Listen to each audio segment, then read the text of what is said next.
I woke up to the smell of old wood and mold, with the sun leaking through the cracks in the attic roof. My body was stiff from the cold, my wrists bruised where the ropes had cut into my skin. I couldn't move at first. The betrayal was so heavy on my chest that it pinned me to those dusty floorboards like an iron slab. I remember their faces, looking down at me before they locked the door. My own brother smirked as he said, "Don't worry, you'll be safe here." Safe? They left me with a thin blanket, a bottle of stale water, and a bag of dry crackers, like I was an animal they didn't know how to kill cleanly. But as I lay there in the silent attic, my tears dried faster than my hope, because something inside me hardened that morning. And in that moment of paralyzed betrayal, I whispered to myself, if I survive this, they will never survive me.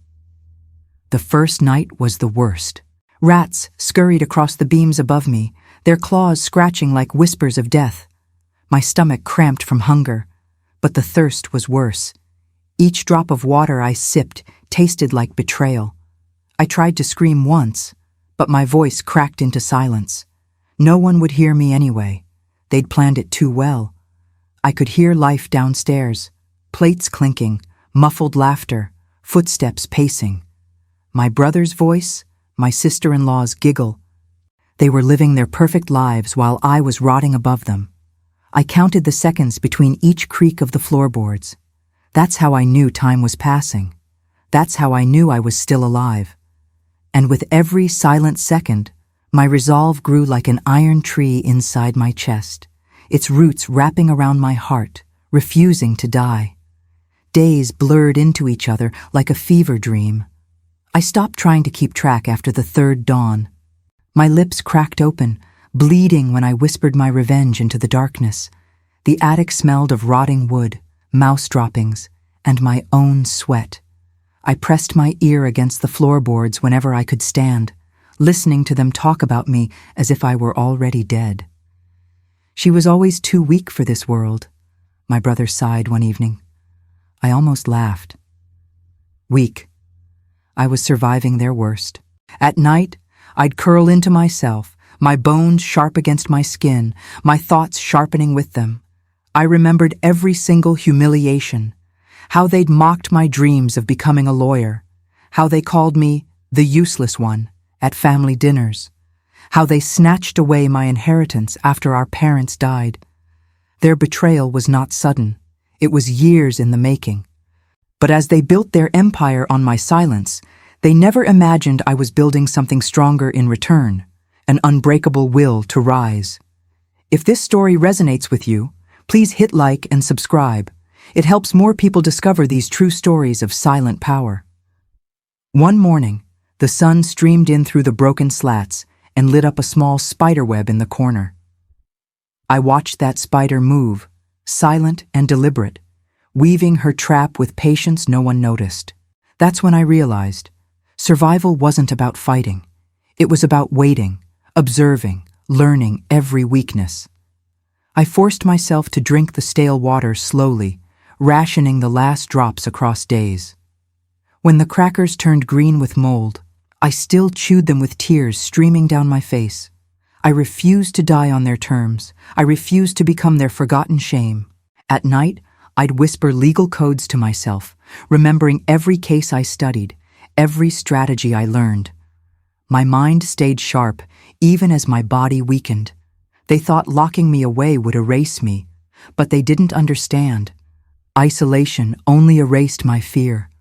The woman I was before they trapped me died quietly in that attic. But from her bones rose someone else, someone who would walk into court one day and watch them crumble under the weight of her quiet revenge. The day they finally opened that attic door, I didn't move. My brother stepped back, startled by my silent gaze. I could feel my skin hanging loose on my bones, my hair tangled like old rope, my lips split and bleeding.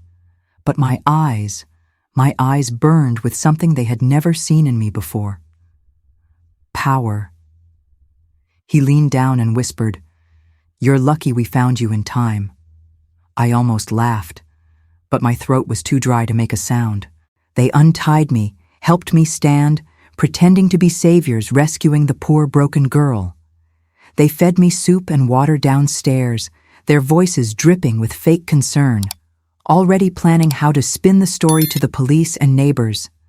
I nodded, quiet and obedient. Because in that silence, I was planning. I knew where my documents were hidden. I knew what they forged. I knew which lawyer I would call. Each spoon of soup was fuel for the war they didn't know was coming. They left me to die in their attic, but I would leave them bankrupt in court. They let me recover in a small guest room, locking the door at night like I was a dangerous animal. They didn't know I was listening to their calls through the vents. My brother spoke to his lawyer about finalizing the inheritance, now that I was no longer mentally fit to handle assets.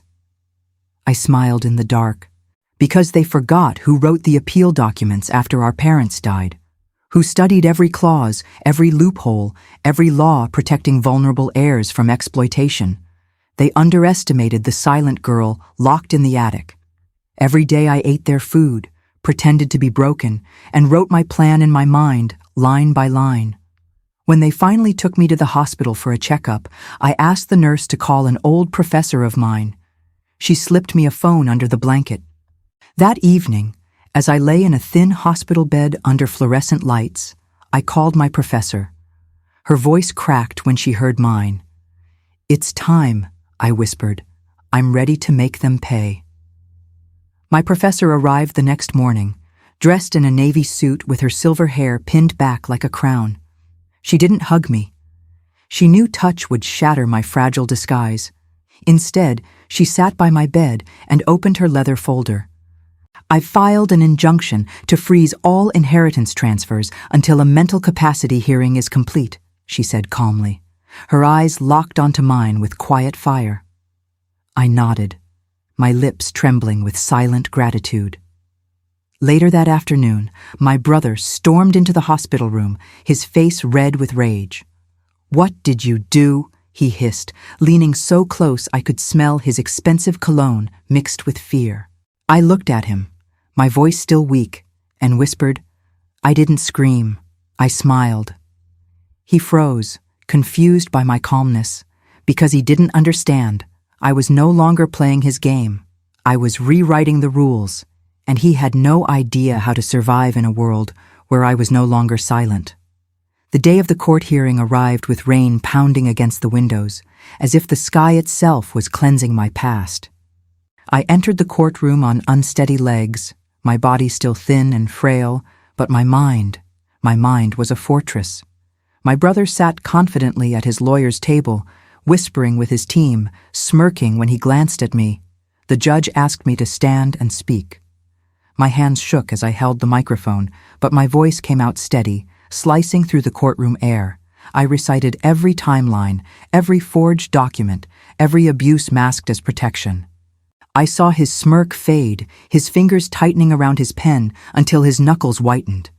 The judge leaned forward, eyes narrowed at my brother, then turned to me with solemn respect. In that moment, I realized my strength wasn't in my voice. It was in every silent hour I survived. Every humiliation became fuel for my unstoppable rise, and as I sat back down, I saw fear in his eyes for the first time. Days turned into weeks as the court battle unfolded. My brother tried everything: fake medical records, testimonies of neighbors saying I was unstable, even tears to play the victim. But I had prepared for every lie. Each morning I walked into court, wearing the same black suit my mother once wore to her board meetings, its shoulders broad and powerful.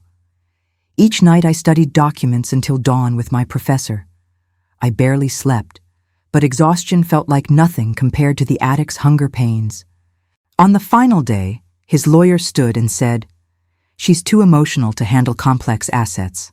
I smiled softly, looked at the judge, and recited the full inheritance law by memory, word for word, clause by clause. The courtroom fell silent. Even the judge blinked, stunned by the precision of my knowledge. In that silence, I felt my rebirth. They left me to die in darkness. But now, under those courtroom lights, I became the woman they feared most. educated, unstoppable, and unbreakably silent in my power. When the verdict was read, time seemed to freeze. The judge's voice echoed in my bones as he ruled in my favor, declaring all forged transfers void and ordering my brother to pay damages for fraud and unlawful imprisonment. His mouth fell open, eyes darting desperately around the courtroom, searching for someone to save him. But there was no one left. As the gavel struck, I felt the attic ropes fall away from my soul. Reporters gathered outside, cameras flashing in the cold morning light. One of them asked, "How does it feel to win everything back?"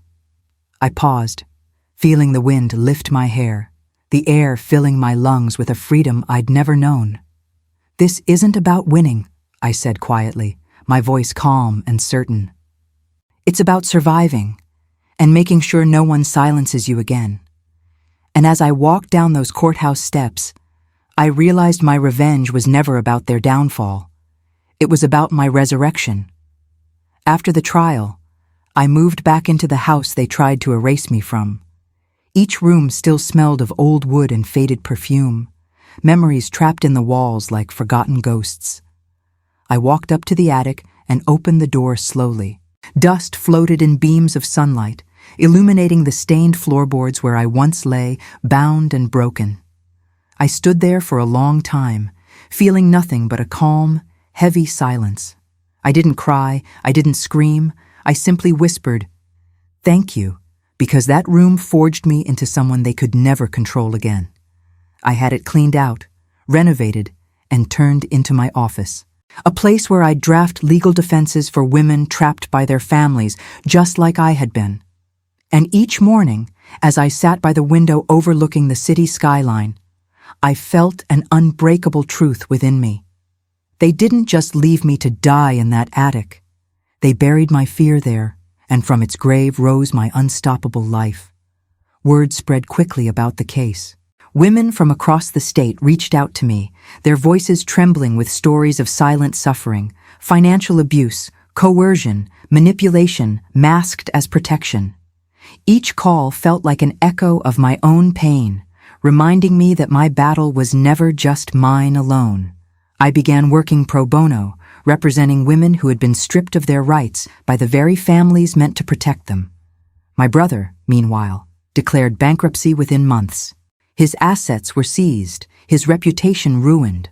I never spoke to him again, but sometimes I'd see him across town, sitting alone on a bench, his eyes vacant, shoulders slumped under the weight of a downfall he never imagined. He never looked at me, but I saw the tremble in his hands when I passed, and in those moments I felt no hatred, only a quiet, cold justice. They left me to die in that attic. But I left them trapped in a prison of their own making, and there is no escape from guilt.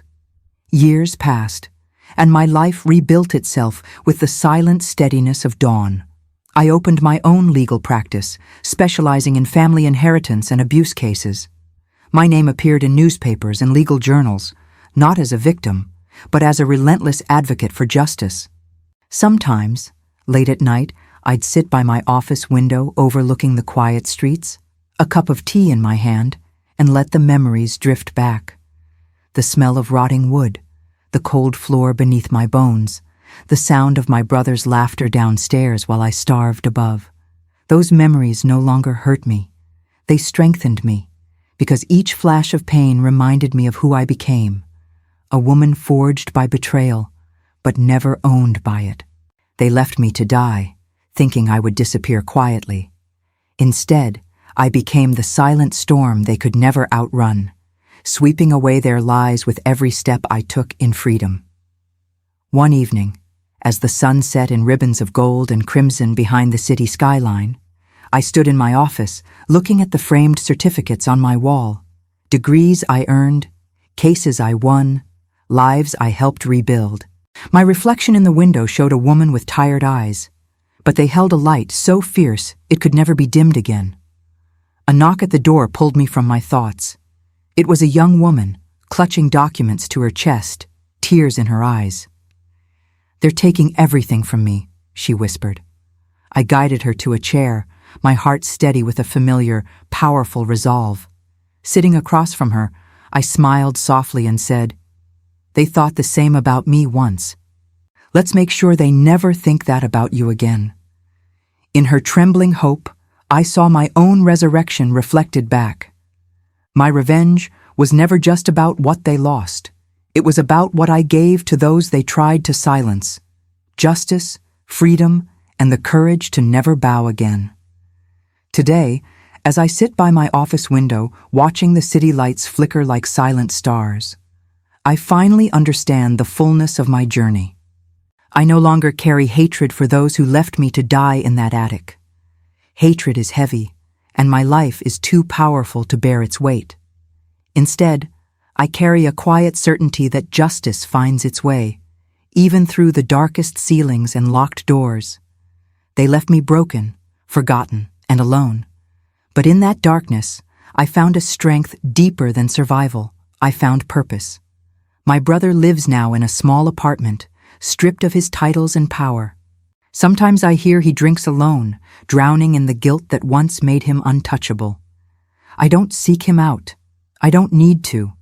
Because my revenge was never loud or violent. It was silent, unstoppable, and absolute. They left me to die in that attic, and I left them bankrupt, forgotten, and rotting in the prison of their own making. Thank you for watching until the end. If you've ever lived through something similar, share your story in the comments. And don't forget to subscribe, because sometimes the loudest impact is made in silence.